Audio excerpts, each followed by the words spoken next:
Hello students, कैसे हैं आप सब? सब ठीक है? सब मस्त कट रहा है।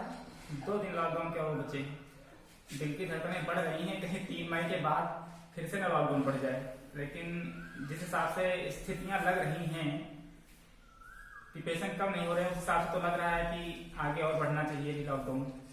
चलिए कोई बात नहीं, बढ़ने तो लॉकडाउन क्या दिक्कत है ना? कोई परेशानी की बात तो है नहीं, पढ़ाई हो ही रही है आराम से। ठीक है, जब तक हम हैं तब तक क्या कम। हम वीडियो लेक्चर बनाते रहेंगे, आप लोग पढ़ते रहिए आराम से, घर पर बड़े ना कहीं जाना है, ना धूप लगना है, ना कुछ लगना है। बढ़िया बना बनाया खाना मिल रहा है, सब कुछ बनी बनाई वीडियो मिल रही है, क्या दिक्कत है ना? ओके, ये देखो कितना खुश हो रहा है।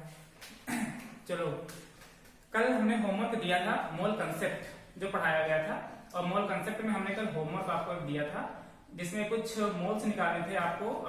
कुछ जैसे सल्फर का दिया था और इस तरह से ऑक्सीजन को दिया था होमवर्क में। और उम्मीद यही है कि आप लोगों से वो होमवर्क हो गया होगा, क्योंकि बहुत ही सिंपल क्वेश्चन थे। मोल कंसेप्ट के बारे में कल हमने आपको जानकारी दी थी, और मोल कंसेप्ट में हमने बेसिक चीजें आपको बताई थी कि मोल होता क्या है, ठीक है, कैसे मोल्स कैलकुलेट करे जाते हैं।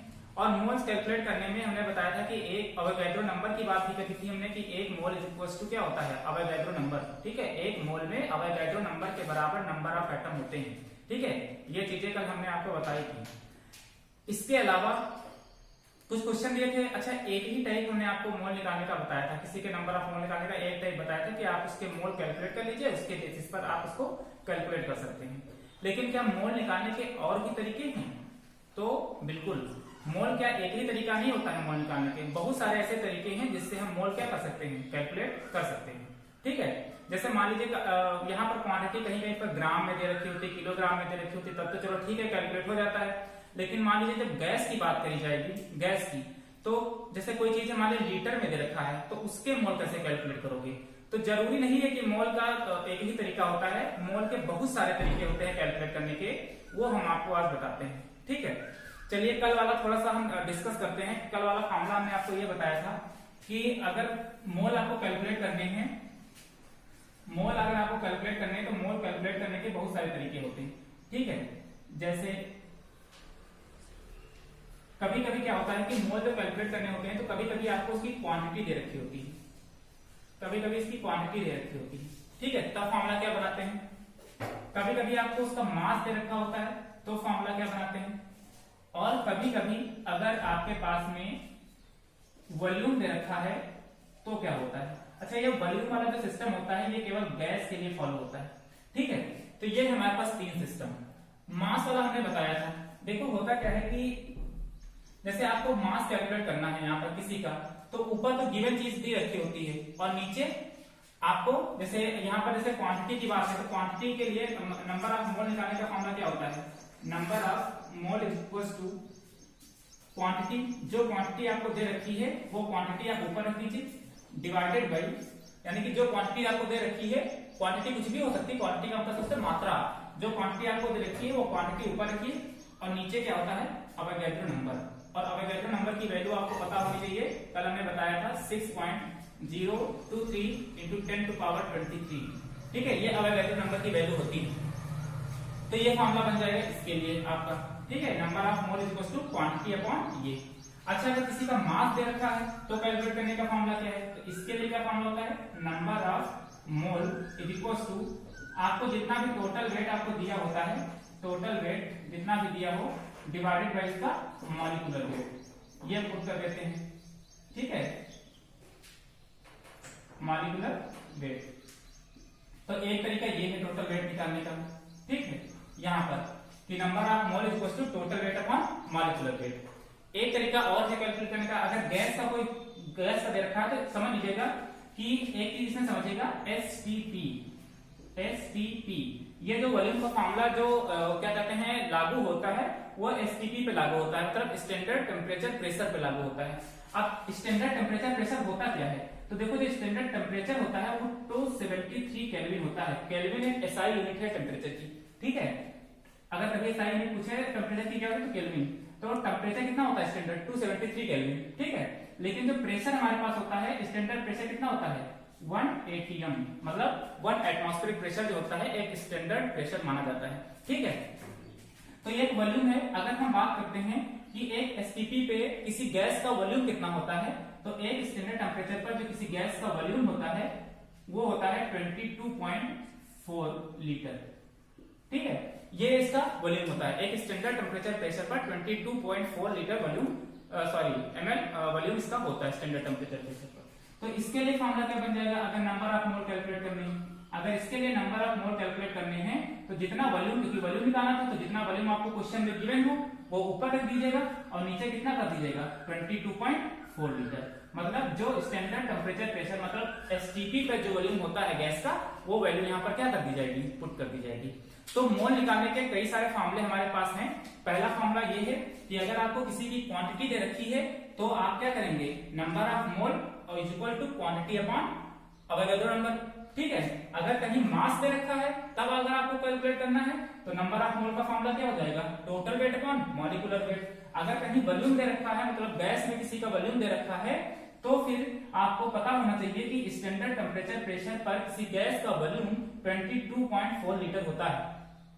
ठीक है, तो स्टैंडर्ड टेम्परेचर होता कितना है 273 केल्विन, और ये कितना होता है 1 एटमॉस्फेरिक प्रेशर होता है, एक प्रेशर स्टैंडर्ड प्रेशर। तो इसके लिए नंबर ऑफ मोल निकालने का फॉर्मूला क्या हो जाएगा, वॉल्यूम और डिवाइडेड बाय क्या हो जाएगा 22.4। ठीक है, तो ये तीन फॉर्मूले वॉल्यूम निकालने, ये क्या कहते हैं मोल निकालने के तीन फॉर्मूले हमारे पास होते हैं। चलिए ये फॉर्मूले नोट डाउन कर लीजिएगा। कुछ क्वेश्चन आपको उस दिन कराया था और उससे रिलेटेड कुछ अलग टाइप के थोड़े बहुत क्वेश्चन और कराते हैं। कल हमने आपको क्वेश्चन कराए थे जिसमें सिंपल आपको कार्बन मॉलिक्यूल पूछ लिया था, कितने होते हैं मोल, कितने होते हैं, आइटम कितने होते हैं, या सीधे नाइट्रोजन का पूछ लिया था, सल्फर का पूछ लिया था। लेकिन अगर हम आपसे ये कहें कि H2SO4 है, जैसे सल्फ्यूरिक एसिड, और H2SO4 में मतलब कुछ ग्राम हम आपको H2SO4 दे देते हैं, 22 ग्राम 24 ग्राम कुछ भी दे देते हैं। ठीक है, और हम कहते हैं कि उस H2SO4 में सल्फर के मॉलिक्यूल कितने हैं। ठीक है, तो कैसे कैलकुलेट करोगे, अगर सिंपल सल्फर का था तो बहुत आसानी से कैलकुलेट हो जाता था। लेकिन अगर H2SO4 में हम केवल सल्फर के अगर मॉलिक्यूल से आपको पूछें कि कितने होते हैं तो कैलकुलेट कैसे करोगे, ये आज हम आपको बताते हैं। ठीक है, जैसे कोई भी मॉलिक्यूल से आपके पास में CO2 है और या C6H12O6 है आपके पास में ग्लूकोज, और उसमें आपसे पूछें कि कार्बन के मॉलिक्यूल कितने हैं, या हाइड्रोजन के मॉलिक्यूल कितने हैं, या ऑक्सीजन के मॉलिक्यूल कितने हैं, तो आप कैसे कैलकुलेट करेंगे। ठीक है, तो इस तरीके से आपको कैलकुलेट करना बताना है आपको। ठीक है, वो आज हम आपको बताते हैं। ओके, ये नोट डाउन कर लीजिएगा। चलिए पहला क्वेश्चन है आपके पास में, एक क्वेश्चन पहले करते हैं उसके बाद कि calculate the number of mass in the following. हमने तीन फॉर्मूले भी आपको जो बताए हैं उन तीनों फॉर्मूलों के बेसिस पे आपको हम न्यूमेरिकल करवाते हैं। ठीक है, सबसे पहला क्वेश्चन क्या है कि calculate the number of mass in the following. ठीक, पहला है कि 2 मोल NaCl, 1.4 मोल H2O और 3 मोल कितना ऑक्सीजन। मतलब आपको नंबर ऑफ मास कैलकुलेट करना है, मतलब मास कैलकुलेट करना है कि 2 मोल NaCl का मास कितना होगा। ठीक है, 1.4 मोल H2O का मास कितना होगा और 3 मोल ऑक्सीजन का मास कितना होगा। ठीक, ये आपको कैलकुलेट करना। अगर आपको सिंपल ऑक्सीजन दिया होता, ठीक है, तब तो आप बता देते 16 ग्राम है, लेकिन यहाँ पर तो क्या है H2O लगा, हाइड्रोजन भी साथ में है इसके। ठीक है, वाटर, और मोल दिए कितने 1.4 मोल। तो हमने क्या कहा था कि आपको मोल दिए हैं और मास आपको क्या करना है, कैलकुलेट करना है। तो मास वाला फार्मूला आपको क्या करना है, फाइंड आउट लगाना है। अब मास वाला फार्मूला क्या होता था कि number of mole is equal to क्या होता था, मास डिवाइडेड बाई, और ये गिवन मास होता था, डिवाइडेड बाई मॉलिक्यूलर मास। ये फॉर्मूला हमारे पास होता था। ठीक है, अब ये मास हमको जो होता था इसको टोटल मास लिख लेते हैं। यही मास आपको क्या करना है, कैलकुलेट करना है, मतलब टोटल मास ऑफ NaCl आपको कैलकुलेट करना है। सॉल्यूशन, पहले सॉल्यूशन की बात कर लेते हैं। ठीक है, 2 मोल NaCl का मास आपको कैलकुलेट करना है। चलिए फॉर्मूले पुट करते हैं, कितने मोल दिए हैं 2 मोल। टोटल मास आपको क्या करना है, कैलकुलेट करना है। हम इसको मान लेते हैं कि W से मान लेते हैं वेट को, और किसका है NaCl का, डिवाइडेड बाई। अब मॉलिक्यूलर मास NaCl का निकालना हमने आपको पहले ही वीडियो में बताया है। जिन लोगों ने ये वीडियो नहीं देखे हैं पहले वाले, वो वीडियो पहले देखें जाकर के, डिस्क्रिप्शन बॉक्स में इसकी लिंक मिल जाएगी आपको। ठीक है, तो NaCl का मॉलिक्यूलर मास अगर आपको निकालना है तो कैसे निकालोगे, सोडियम का वेट कितना होता है, मॉलिक्यूलर वेट 23 होता है, प्लस क्लोरीन का कितना होता है, एटॉमिक नंबर कितना होता है 17। हमने क्या कहा था 17 एक ऑड नंबर है, तो जब एक ऑड नंबर किसी का एटॉमिक नंबर होता है तो उसमें 2 से मल्टीप्लाई करके 1 ऐड किया जाता है। ठीक है, तो यहाँ पे 17 हो जाएगा, 17 इंटू 2 कितना हो जाएगा 34 और प्लस 1 35, तो ये हो जाएगा। तो कितना हो जाएगा 5 to 3 कितना हो जाएगा 8 और ये 58। तो इसका जो हमारे पास एटॉमिक वेट होगा कितना होगा 58। तो हम आराम से निकाल सकते हैं weight of NaCl equals to 2 into 58। तो ये NaCl इक्वल्स टू कितना हो जाएगा, ये कितना हो जाएगा 16 और ये हो जाएगा 5 इंटू 10 और इंटू 11, तो कितना आ जाएगा 1.6 ग्राम। तो ये निकल आया कि NaCl का वेट। तो अगर आपसे हम ये पूछें कि 2 मोल NaCl में या 2 मोल NaCl का मास कितना होता है, तो 2 मोल NaCl का मास कितना होता है 1.6 ग्राम, ठीक है 116 ग्राम होता है। आया समझ में? बहुत ही सिंपल फार्मूला है। आपको मास निकालना था, मोल गिवन थे तो मास वाला फार्मूला लगा दिया। अगर क्वांटिटी गिवन होती तो क्वांटिटी वाला फार्मूला लगा देते, ठीक है। अगर आपको वॉल्यूम गिवन होता तो वॉल्यूम वाला फार्मूला लगा देते, ठीक है। तो मोल निकालने के बहुत सारे फार्मूले हमारे पास होते हैं। तो ये आपको समझ में आ गया होगा, ठीक है। मोल आपको दिए थे 2 मोल, टोटल मास आपको निकालना था और मॉलिक्यूलर मास हमको निकालना आता है, क्योंकि ये पहले हम पढ़ चुके हैं, ठीक है। तो इस तरीके से वेट ऑफ NaCl क्या हो जाता है, कैलकुलेट हो जाता है। दूसरा क्वेश्चन और तीसरा क्वेश्चन आपको घर से क्या करने हैं, लगाने हैं, इंपॉर्टेंट है। आज मैं फिर से रिपीट कर दे रहा हूं कि जो लड़के नीट या जेईई मेन का सोच रहे हैं उनके लिए मोल कंसेप्ट समझ लो, जो हनुमान जी वो लेकर आते हैं संजीवनी बूटी लक्ष्मण के लिए, वही है। अगर ये ना मिली तो जिंदगी भर मूर्छा आएंगे केमिस्ट्री पढ़ने में, तो इसको आपको पढ़ना ही है अच्छे से। चलिए ये हो गया हमारे पास, तो ये एक तरीका हो गया। अब तो हम दूसरे बेसिस पे जो दूसरा फार्मूला बताया था उसके बेसिस पे क्वेश्चन कर लेते हैं। इसको नोट डाउन कर लीजिए, ठीक है। इसको लगा लीजिएगा, जो 2 क्वेश्चन हमने दिए हैं इसको फाइंड आउट करना है आपको, ठीक है। एक क्वेश्चन और हम लिख लेते हैं। चलिए ये क्वेश्चन है आपका, इससे पहले वाला क्वेश्चन समझ में आ गया होगा आप लोगों के। ये देखिए कि कैलकुलेट, अगर आपको क्वेश्चन नहीं समझ में आ रहा है तो आप थोड़ा सा पीछे जाइए और एक बार फिर से समझिए वीडियो में, ठीक है। ये क्या है कि calculate the number of atoms and molecules in the following 0.5 mole helium, 1.5 mole CO2। मतलब अब की बार आपको उसमें क्या, आपको क्या कैलकुलेट करना था, मास कैलकुलेट करना था। इसमें क्या कैलकुलेट करना है, नंबर ऑफ एटम कैलकुलेट करने हैं। और नंबर ऑफ एटम एक क्वांटिटी होती है, ठीक है। नंबर ऑफ एटम क्या होती है, एक क्वांटिटी होती है। तो इसमें कौन सा फार्मूला लगेगा, क्वांटिटी वाला फार्मूला लगेगा। मतलब आपको ये बताना है कि 0.5 मोल हीलियम में कितने नंबर ऑफ एटम होंगे। इस तरह का एक क्वेश्चन कल हमने आपको लगवाया था, ठीक है। आज फिर से लगाते हैं, वहां पर आपको मोल निकालने थे लेकिन यहाँ पर मोल डायरेक्ट गिवन है, ठीक है। तो जो इससे पहले वाला वीडियो नहीं देखे हैं वो वीडियो जाकर के देखिए। तो ये क्या है, आपको क्या करना है, नंबर ऑफ एटम कैलकुलेट करने हैं कितने, 0.5 मोल हीलियम में और 1.5 मोल CO2 में। ये वाला हम आपको बताते हैं, ये वाला आपको घर से करना है, होमवर्क तो मिलेगा ही। अब देखिए क्या है, हमको क्वांटिटी निकालनी है ना, तो हम क्वांटिटी वाला फॉर्मूला क्या करेंगे, अप्लाई करेंगे। सॉल्यूशन में देखते हैं, दूसरे वाले का सॉल्यूशन करवा दीजिए। इसका number of mole is equal to, formula क्या होता है कि जो क्वांटिटी आपको दे रखी है वो क्वांटिटी का मतलब नंबर ऑफ एटम, क्वांटिटी लिख लीजिए या नंबर ऑफ एटम लिख लीजिए या नंबर ऑफ मॉलिक्यूल लिख लीजिए, सब एक ही चीज है, ठीक है। Divided by Avogadro number into 10 की पावर 20। ये फॉर्मूला हमने बताया था अभी आपको, ठीक है। अब अगर आपको एक क्वांटिटी का नंबर ऑफ मोल आपको दे रखे हैं, कितना दे रखे हैं 1.5 दे रखे हैं, ठीक है। Is equal to number of atom आपको क्या करने हैं, कैलकुलेट करने हैं। नंबर ऑफ एटम आपको कैलकुलेट करने हैं। अवोगाड्रो नंबर की वैल्यू आपको दे रखी है 6.023 इंटू 10 की पावर 23।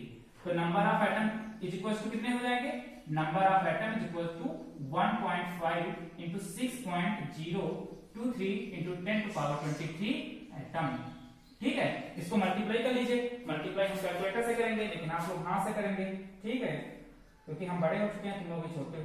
6.023 इंटू 10 टू पावर 23, तो ये कितना हो जाएगा 9.03 इंटू 10 टू पावर 23 एटम।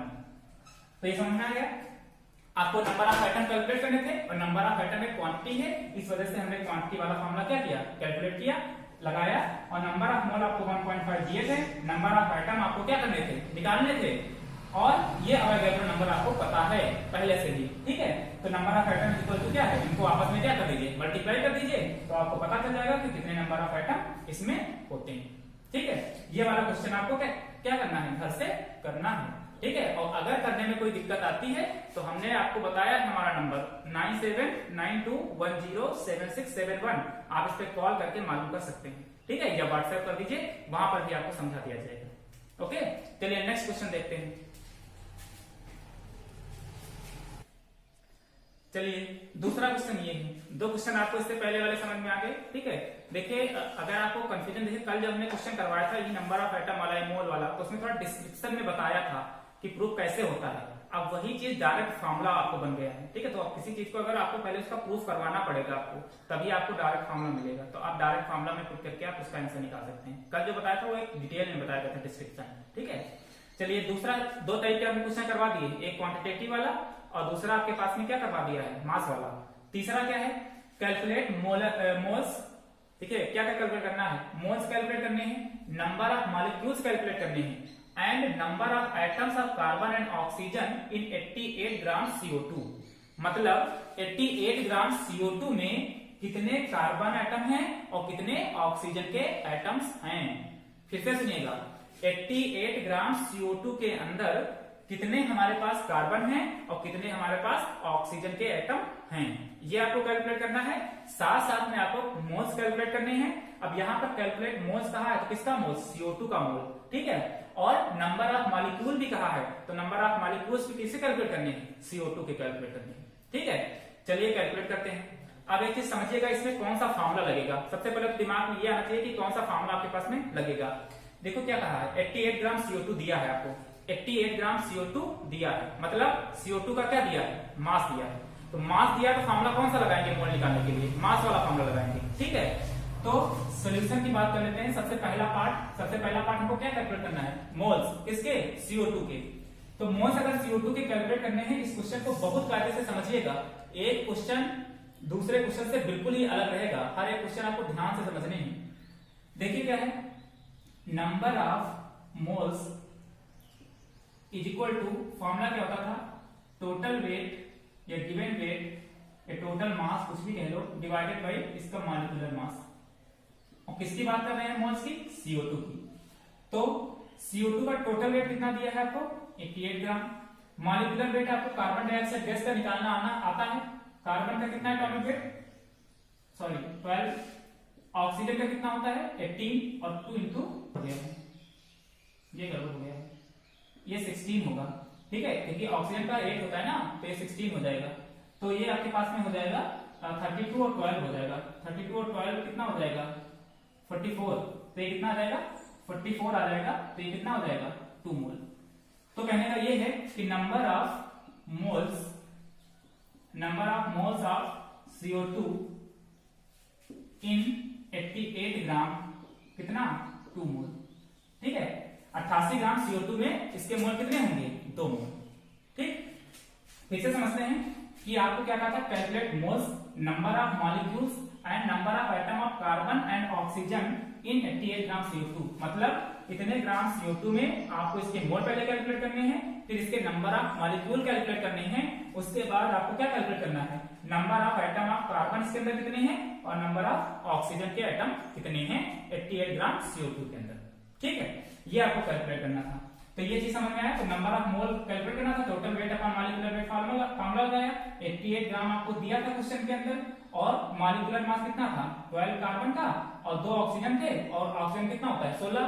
तो ये आपका हो गया 32 और ये 12 34। तो इसको जब डिवाइड कर देंगे तो कितना आ जाएगा, 2 मोल। मतलब कहने का ये है कि कार्बन डाइऑक्साइड गैस, मतलब 88 ग्राम कार्बन डाइऑक्साइड गैस के मोल कितने होंगे, 2। ठीक है, तो 2 मोल इसके क्या हो गए, कैलकुलेट हो गए। ठीक, अब आपको क्या कैलकुलेट करने हैं, नंबर ऑफ मॉलिक्यूल्स कैलकुलेट करने हैं कि 88 ग्राम CO2 के अंदर कितने नंबर ऑफ मॉलिक्यूल होंगे। नंबर ऑफ मॉलिक्यूल कहें, चाहे नंबर ऑफ एटम कहें, चाहे क्वांटिटी कहें, सबका मतलब क्या होता है, एक ही होता है। ठीक है, तो हम फॉर्मूला लगाएंगे दूसरे के लिए, क्या लगाएंगे उसके लिए फॉर्मूला क्या लगता है कि नंबर ऑफ मोल्स, या क्वांटिटी आपको दे दी है, number of moles is equal to total, यहाँ पर क्वांटिटी दे दी है, इसको हम क्या, यहाँ पर क्या निकालना था, मॉलिक्यूल्स निकालने थे, तो यहाँ पर नंबर ऑफ क्या लिख लेंगे, molecules, number of molecules divided by Avogadro number. ये फॉर्मूला मैं यहाँ पर लगा दिया, क्योंकि यहाँ पर आपको क्या निकालने थे, मॉलिक्यूल्स निकालने थे, तो मॉलिक्यूल्स वाला फॉर्मूला लगा दिया, क्वांटिटी वाला लगा दिया। अब नंबर ऑफ मॉलिक्यूल्स निकालना था, तो नंबर ऑफ मॉलिक्यूल और किसके मॉलिक्यूल्स निकाल रहे हैं, CO2 के, और कितने ग्राम CO2 के, 88 ग्राम CO2 के, इज इक्वल्स टू, ये दोनों मल्टीप्लाई हो जाएंगे। देखो नंबर ऑफ मोल आपको कितना दिया था, ये 2 निकाला है हमने, तो ये 2 और इंटू अवोगाड्रो नंबर 6.023 इंटू 10 की पावर 23, तो ये कितना हो जाएगा मल्टीप्लाई करने पे, ये हो जाएगा 6, ये 4, ये 0 और ये कितना 12 इंटू 10 की पावर 23। तो इतने मॉलिक्यूल्स इसके अंदर क्या है, प्रेजेंट है। ठीक है, तो हमको अगर ये पता चले कि आपको बताना कि 88 ग्राम CO2 के अंदर कितने मॉलिक्यूल होते हैं, तो 12.046 इंटू 10 की पावर 23 मॉलिक्यूल होते हैं। ठीक है, तो ये चीज समझ में आ गई। ओके, अब हमसे तीसरा क्या पूछा है कि कार्बन और ऑक्सीजन के मॉलिक्यूल इसके अंदर कितने हैं, CO2 के अंदर कितने हैं। ठीक है, तो देखिए अगर कोई मॉलिक्यूल्स आपके पास में दे रखा है, मान लो CO2 दे रखा है, कुछ भी दे रखा है, इस तरह से फॉर्मूला आपके पास में दे रखा है, और उसके बीच में अगर आपको नंबर ऑफ एटम पूछता है, ठीक है, तो उसका फॉर्मूला क्या होता है। तो देखो उसका फॉर्मूला क्या होता है, उसका एक फॉर्मूला होता है, वो फॉर्मूला इधर नोट डाउन कर लीजिए पहले। उसका फॉर्मूला क्या होता है कि जब आपको किसी के एटम या मॉलिक्यूल कैलकुलेट करने होते हैं किसी एक फॉर्मूले के अंदर, तो ठीक है, तो उसका फॉर्मूला ये होता है कि number of atom of molecule, किसी मॉलिक्यूल्स के नंबर ऑफ एटम अगर कैलकुलेट करने हैं तो जितना भी मोल आता है हमारे पास, जो मोल होता है, जो मोल निकल करके आते हैं, मोल ऑफ मॉलिक्यूल मतलब जो मोल मॉलिक्यूल का होता है, ठीक है, जो मोल मॉलिक्यूल का होगा इनटू एटॉमिसिटी, एक ये फार्मूला होता है। ठीक है, एक फार्मूला और बन गया, कहते हैं कितने सारे फार्मूले हैं, कोई मॉलिक्यूल्स अगर नंबर ऑफ एटम जैसे CO2 इस तरह कोई फार्मूला दिया, जैसे H2SO4 दिया, इस तरह से कोई भी चीज दे रखी है, तो आपको क्या करना है, सबसे पहले उसके मोल कैलकुलेट करने हैं, तो मोल कैलकुलेट हो जाएगा इनटू एटॉमिसिटी कर दीजिए, तो उसका क्या पता चल जाएगा, नंबर ऑफ एटम पता चल जाएंगे। अब एटॉमिसिटी क्या होती है, एटॉमिसिटी का मतलब होता है कि एक मोल के अंदर कितने नंबर ऑफ एटम प्रेजेंट होते हैं। एटॉमिसिटी का मतलब क्या होता है कि एक मोल में कितने नंबर ऑफ एटम प्रेजेंट होते हैं। ठीक है, तो एक मोल में कितने नंबर ऑफ एटम प्रेजेंट होते हैं, अवोगाड्रो नंबर के बराबर होते हैं। ठीक है, तो ये फार्मूला फिर वही बन गया कि number of molecules is equal to number of mole into Avogadro number. Formula वही है, लेकिन यहाँ पर फार्मूले का मकसद कुछ और है। ठीक है, तो हर जगह फार्मूला घूम फिर करके वही लगेगा। इस एटॉमिसिटी का मतलब ही होता है अवोगाड्रो नंबर। ठीक है, लेकिन ये अवोगाड्रो नंबर अपनी ट्रिक के लिए, अपने जानने के लिए हम यहाँ पर कहते हैं, लेकिन यहाँ पर एटॉमिसिटी का मतलब ये होता है कि एक मोल के अंदर कितने नंबर ऑफ एटम मौजूद होते हैं। ठीक है, चलिए इसको नोट डाउन कर लीजिए, ऊपर वाला फाइंड आउट करते हैं।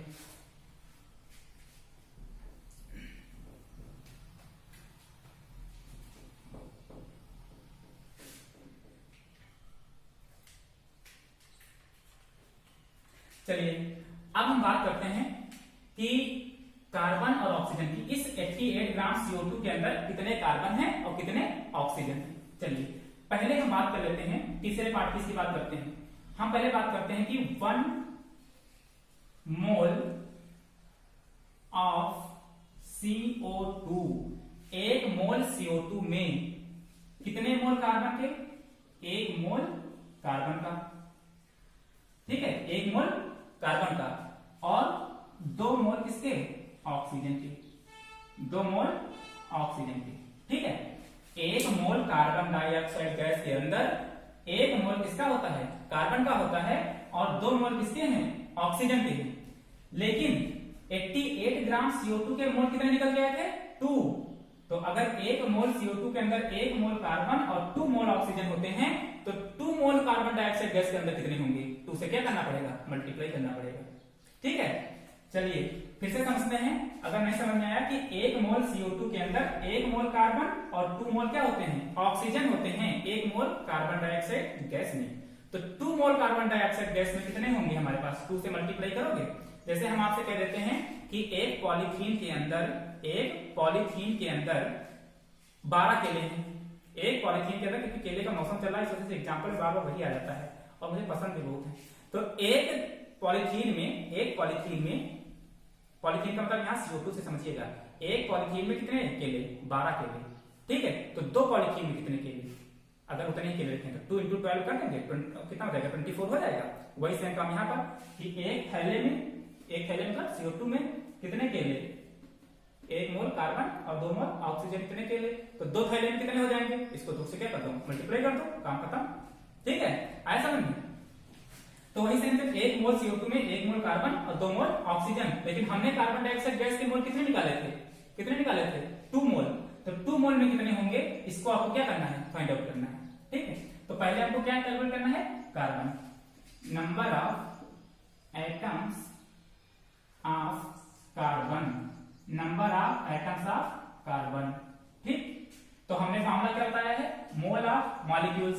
तो मॉलिक्यूल्स का मोल कितना निकल के आया था? CO2 के मोल कितने थे? 2। ठीक है, और मल्टीप्लाई किसके साथ में करना है? अवोगाड्रो नंबर के साथ में। तो 6.023 इंटू 10 की पावर 23, तो कितना हो जाएगा? इसको मल्टीप्लाई करो, कितना हो जाएगा? यही आ जाएगा जो नीचे आएगा, ये हो जाएगा 6 और ये 4 0.12 इंटू 10 की पावर 23 एटम। ये सॉरी आइटम पूछा था, आइटम। ठीक है, मतलब कहने का ये है कि 88 ग्राम CO2 के अंदर कितने नंबर ऑफ एटम कार्बन के होंगे? 12.046 इंटू 10 टू पावर 23 एटम किसके होंगे? कार्बन के होंगे। ठीक, चलिए अब हम आगे कैलकुलेट कर लेते हैं दूसरी चीज। दूसरा हमको क्या करना है? कैलकुलेट करना है number of atoms of oxygen. Oxygen के भी नंबर ऑफ एटम क्या करनी है? कैलकुलेट करनी है। अच्छा, 1 मोल कार्बन डाइऑक्साइड गैस में कितने मोल ऑक्सीजन के होते हैं? 2 मोल। ठीक है, तो 2 मोल कार्बन डाइऑक्साइड गैस के अंदर कितने हो जाएंगे? 4 मोल ऑक्सीजन। ठीक है, तो इसे क्या कर देंगे? मल्टीप्लाई कर देंगे। देखिए फिर से समझिए, 1 मोल CO2 के अंदर कितना ऑक्सीजन था? 2 ऑक्सीजन थे। तो 2 मोल अगर होंगे तो 1 मोल और मान लीजिए कार्बन डाइऑक्साइड गैस, तभी तो 1 mole carbon dioxide 1 mole carbon dioxide बराबर 2 मोल ऑक्सीजन कार्बन डाइऑक्साइड गैस। तो 1 मोल में अगर 2 ऑक्सीजन, तो दूसरे वाले मोल में भी कितने होंगे? 2 ऑक्सीजन, तो मिलकर के कितने हो गए? 4 ऑक्सीजन। ठीक है, तो वही सेम काम यहां पर भी करेंगे। तो 2, ये 2 मोल नहीं है, ये क्या है? ये हमने 2 से मल्टीप्लाई किया किसका? ऑक्सीजन का, क्योंकि 2 मोल ऑक्सीजन में 2 मोल कार्बन डाइऑक्साइड गैस में कितने ऑक्सीजन होंगे? 2 इंटू आप 2 मोल कार्बन डाइऑक्साइड गैस के ये रखा है हमने। ठीक है, ये फार्मूला लगाया है। देखो सबसे पहले हम फार्मूला ही लगा लेते हैं, मोल ऑफ मॉलिक्यूल। तो मोल ऑफ मॉलिक्यूल कितना था? 2। ठीक है, अवोगाड्रो नंबर की वैल्यू कितनी होती है? 6.023 इंटू 10 पावर 23। लेकिन ये पूरा पार्ट किसके लिए? केवल 1 मोल कार्बन डाइऑक्साइड गैस में मौजूद ऑक्सीजन के लिए है। लेकिन 2 मोल में अगर हम ऑक्सीजन की बात करेंगे तो इसी को उठा करके 2 से क्या कर देंगे? मल्टीप्लाई कर देंगे। ठीक है, यही काम ऊपर भी किया था, यही काम नीचे भी किया है। ठीक है, 1 मोल में 1 कार्बन, तो 2 मोल कार्बन डाइऑक्साइड गैस में कितने? 2 कार्बन। ठीक है, उसी तरीके से यहां पर भी किया है। तो आप क्या हो जाएगा? आज इसको देखो, ये 4 हो जाएगा और ये कितना हो जाएगा? 4 इंटू 3 12 और 9 हो जाएगा। कैलकुलेशन देख लेना थोड़ा सा। और ये तो 0 हो ही जाएगा और ये हो जाएगा 24 इंटू 10 की पावर 23 एटम। ठीक, तो कहने का मतलब ये है कि 88 ग्राम CO2 के अंदर 12.046 इंटू 10 टू पावर 23 एटम काहे के होंगे? कार्बन के होंगे। और 24.092 इंटू 10 टू पावर 23 एटम किसके होंगे? ऑक्सीजन के। ठीक है, समझ में आया? आ गया होगा समझ। ठीक, चलिए नेक्स्ट क्वेश्चन। ठीक है, वो क्वेश्चन अगर थोड़ा बहुत अगर कोई डाउट रह गया हो तो इस क्वेश्चन में हम क्या करेंगे? उसको दूर कर देंगे। अब की बात देखो क्या कह रहा है कि how many carbon atom are there in 0.35 mole C6H12O6। मतलब 0.35 मोल ग्लूकोज के अंदर कितने कार्बन एटम मौजूद होंगे? Carbon atom. अब की बार आपको मोल क्वेश्चन में दिया है, उसमें आपको क्या दिया था? ग्राम दिया था, तो हमको मोल निकालने पड़े थे CO2 के। लेकिन यहाँ पर आपको डायरेक्ट मोल दे रखा है। ठीक है, तो आपको मोल निकालने की कोई आवश्यकता नहीं पड़ेगी। आप सीधे फार्मूला क्या करेंगे? अप्लाई करेंगे। आपको क्वेश्चन में क्या गिवन है? आपको क्वेश्चन में गिवन है कि number of mole. Number of मोल कितने गिवन है? 0.35 मोल। देखिए बहुत ही सिंपल समझिएगा। हम क्या करेंगे? हम ये कहते हैं कि पहले हम देखेंगे कि 1 मोल C6H12O6 में कितने कार्बन मौजूद होते हैं। तो हम ये लिखेंगे कि यदि 1 मोल ऑफ C6H12O6, देखो 1 मोल ग्लूकोज में कितने कार्बन हैं? 6। ठीक है, 6 मोल किसके हैं? कार्बन के हैं। ठीक है, तो अगर 1 मोल C6H12O6 में कार्बन की संख्या कितनी है? 6। तो 0.35 मोल ऑफ C6H12O6 में कितने नंबर ऑफ एटम होंगे इसके, सॉरी कितने नंबर ऑफ मोल होंगे कार्बन के, तो क्या करेंगे 0.35 को 6 से क्या कर दें, मल्टीप्लाई कर दें। ठीक है, सिंपल है कि अगर एक मोल में कितने हमारे पास number of mole of carbon 6, तो 0.3 मोल में कितने हो जाएंगे 0.35 इंटू 6। समझ में आ गया, इतना तो समझ में आ गया होगा।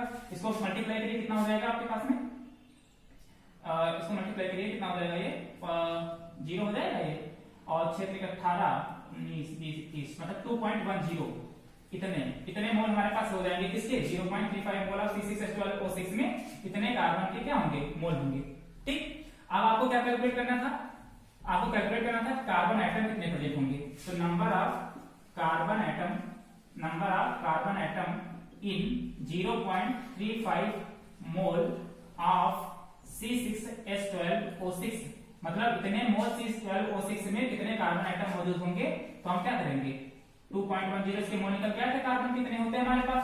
ठीक है, और इसको मल्टीप्लाई कर देंगे किससे, अब एक नंबर से क्या कर देंगे मल्टीप्लाई कर देंगे, तो इसका आंसर क्या हो जाएगा पता चल जाएगा। ठीक है, इसको हम कैलकुलेट कर लेते हैं। कैलकुलेटर कहाँ गया हमारा, जब इसको कैलकुलेट कर लेते हैं कितना हो जाएगा 2.10 इंटू 6.023 इंटू 10 टू पावर 23, तो ये आ जाएगा 1.26 इंटू 10 टू पावर 24 एटम। ठीक है, तो कहने का मतलब ये है कि इतने मोल ग्लूकोज के अंदर कार्बन के कितने एटम मौजूद होंगे 1.26 इंटू 10 टू पावर 24 एटम क्या होंगे मौजूद होंगे।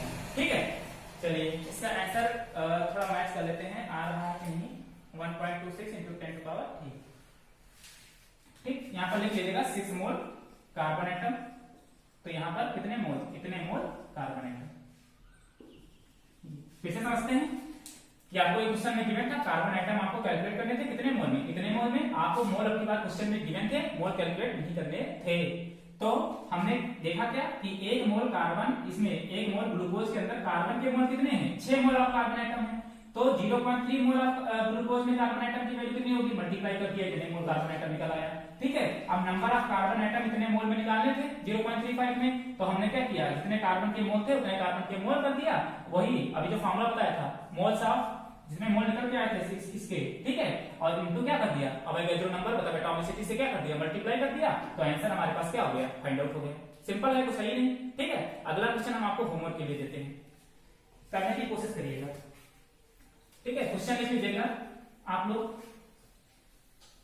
क्वेश्चन लिख लीजिए।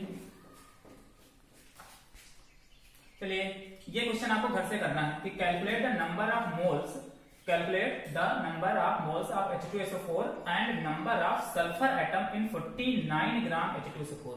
मतलब 49 ग्राम H2SO4 का सबसे पहले तो आपको नंबर ऑफ मोल कैलकुलेट करने हैं और इसके अंदर कितने सल्फर मौजूद हैं ये आपको निकालना है।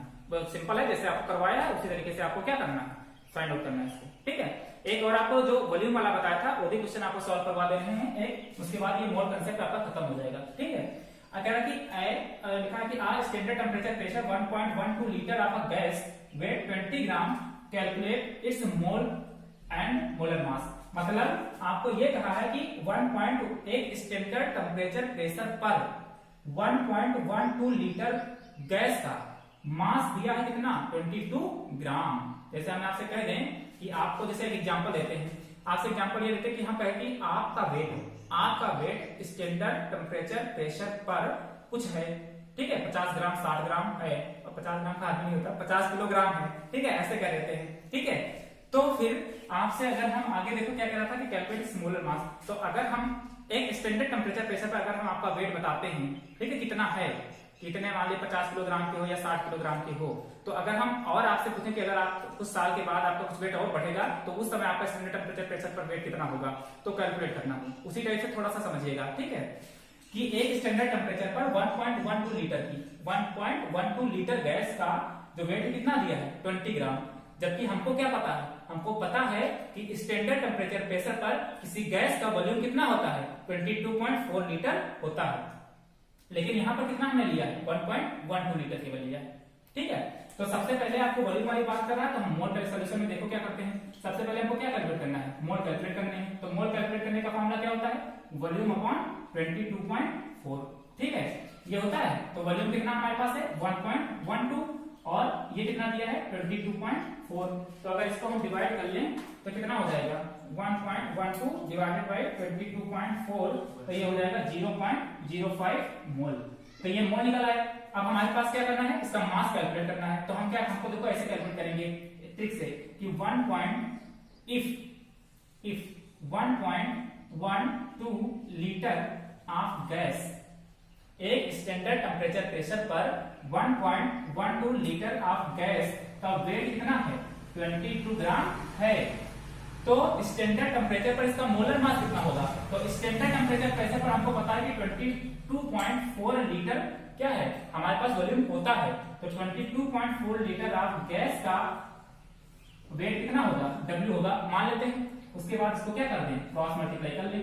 तो W इक्वल टू कितना हो जाएगा आपके पास में, इसको अपने पास रखते हैं, इसकी बहुत आवश्यकता पड़ती है। इधर लिख देना, सबका दिखाई ना पड़ रहा हो तो यहाँ से देख लो, ये चलता भी नहीं है, सब मार्कर भी नहीं चलते हैं। तो ये क्या हो जाएगा, तो W इक्वल टू कितना हो जाएगा, ये दोनों मल्टीप्लाई हो जाएंगे क्रॉस में, तो हो जाएगा 22.4 इंटू 20 और डिवाइडेड बाई 1.12 लीटर। ठीक है, तो ये कितना हो जाएगा आपके पास में 22.4 इंटू 20 और डिवाइडेड बाई 1.12, तो ये कितना हो जाएगा W इक्वल टू 400। ठीक है, तो ये W कितना आ जाएगा 400 आ जाएगा आपके पास में। ठीक, तो फिर से समझ लीजिएगा ये क्वेश्चन को। नंबर ऑफ मोल निकालने का फॉर्मूला मैंने आपको बता ही दिया था, वॉल्यूम अपॉन 22.4। 22.4 क्या होता है, स्टैंडर्ड टेम्परेचर प्रेशर पर किसी भी गैस का वॉल्यूम होता है। ठीक है, अब हमारे पास क्या था, तो ये 1.12 लीटर ऑफ गैस का हमको दिया था वेट कितना है 20 ग्राम। तो स्टैंडर्ड टेम्परेचर प्रेशर का जो वॉल्यूम होता है इसमें इसका वेट कितना हो जाएगा, W हो जाएगा। तो क्रॉस मल्टीप्लाई कर दिया तो W की वैल्यू क्या हो गई, फाइंड आउट हो गई। कितनी आई है 400 ग्राम। ठीक है, ये ग्राम आपके पास में फाइंड आउट हो जाएगी। ठीक है, ये इसका लीटर कट जाएगा, ग्राम बचेगा तो ग्राम आंसर आ जाएगा। तो ये आपका था मोल कंसेप्ट का, इतनी बेसिक चीजें थी। आज आपका मोल कंसेप्ट क्लियर हो गया। इससे पहले हमने सोल्यूशन की जो बात करी थी, मोलारिटी इस सब की बात करी थी, वो भी कंप्लीट हो गया। ये मोल कंसेप्ट कंप्लीट हो गया। कल हम आपको इंपीरिकल फार्मूला और मॉलिक्यूलर फार्मूला बनाना बताएंगे। ठीक है, आपको कुछ परसेंटेज कार्बन का, ऑक्सीजन का, हाइड्रोजन का, इस तरह से किसी भी एलिमेंट्स का आपको वेट दिया होगा परसेंटेज में, और हम आपको उससे उसका इंपीरिकल फार्मूला और मॉलिक्यूलर फार्मूला जनरेट करना बताएंगे। ठीक है, तो आज के वीडियो में इतना ही। एक बार अगर आपको थोड़ा सा कहीं पर कंफ्यूजन आपको नजर आती है तो जो नंबर हमने आपको बताया था, जो आपकी स्क्रीन पे समय दिखाई पड़ रहा है, इस नंबर पर आप कॉल करके मालूम कर सकते हैं। ठीक है, कुछ क्वेश्चन मोल कंसेप्ट के हम और आपको देंगे, जो करने की कोशिश करिएगा। बहुत ही सिंपल है, कोई दिक्कत नहीं। ठीक है, एक बार फिर से रिपीट कर रहे हैं कि जो लड़के IIT या नीट की तैयारी कर रहे हैं उनके लिए मोल कंसेप्ट बहुत ही जरूरी है। ठीक है, मोल कंसेप्ट तो आना ही है, क्योंकि ये समझ लीजिए ना, किसी घर बनता है उसकी नींव जैसे होती है ना, वैसे केमिस्ट्री की नींव है मोल कंसेप्ट। और ये ज्यादातर समझ में आती भी नहीं है, और आती है तो बहुत पूरी तरीके से आती है, तो आपको समझना है। ठीक है, अगर कोई दिक्कत होती है तो आप हमसे क्या करें, पूछिए, और ये होमवर्क हो जाना चाहिए। ओके, चलिए ठीक है, मौज करिए घर पे आराम से। ठीक है, बाय।